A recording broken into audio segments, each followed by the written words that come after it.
yang kita yakini ini akan memberikan kontribusi besar bagi terbangunnya ketahanan nasional. 15 menit ke depan saya akan mintakan kepada Prof.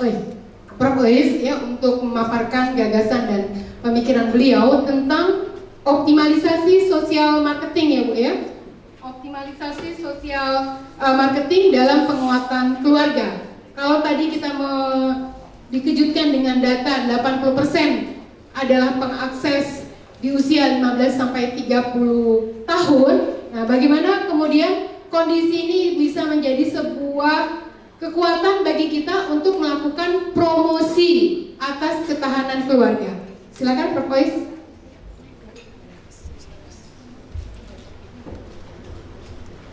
Baik, terima kasih. Assalamualaikum warahmatullahi wabarakatuh. Saya boleh bahan presentasinya? Gimana mekanismenya? Baik, sambil nunggu bahan presentasi yang mungkin bisa saya langsung pandu tadinya, saya sengaja menyampaikan tema tentang optimalisasi suatu pendekatan di dalam mempromosikan ketahanan keluarga, jadi sosialisasi, edukasi, internalisasi dalam rangka mengcounter attack suatu perkembangan yang sisi negatifnya ternyata sudah cukup banyak kita lihat. Nah, jadi kalau kita lihat data-data yang ada, ini kan menunjukkan betapa rapuhnya keluarga, betapa kita melihat suatu penurunan kualitas gitu ya, ketahanan, dan artinya juga peradaban bangsa yang memang difondasikan di keluarga itu. Nah, dengan demikian, kalau kita tidak memanfaatkan perkembangan teknologi informasi yang ada dengan melakukan suatu hal yang sebaliknya dari arah yang sebetulnya bersifat negatif, maka tinggal tunggu waktu.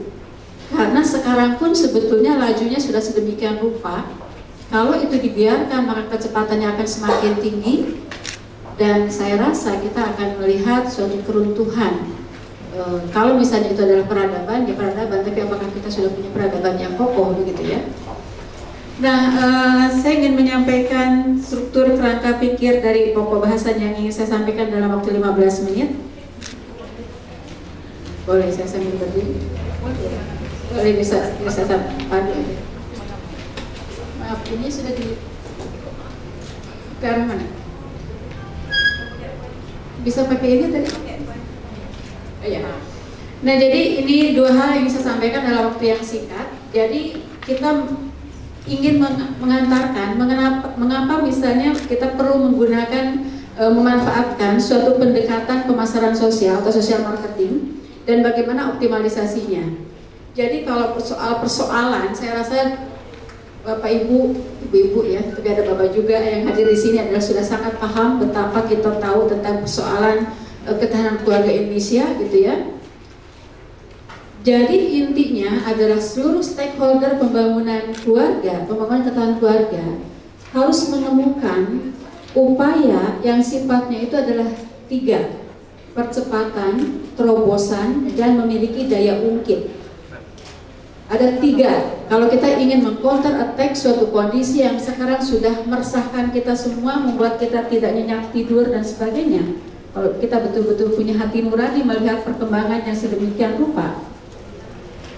Jadi bagaimana upaya yang sifatnya percepatan, terobosan, dan memiliki daya ungkit yang tinggi. Nah, perkembangan teknologi informasi ini kan tidak bisa kita tolak, ya, juga memiliki manfaat. Tapi persoalannya ternyata efek negatifnya juga demikian rupa besarnya.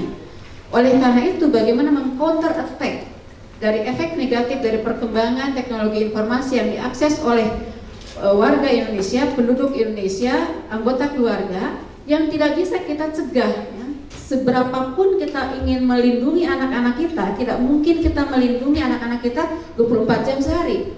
Jangankan secara fisik, apalagi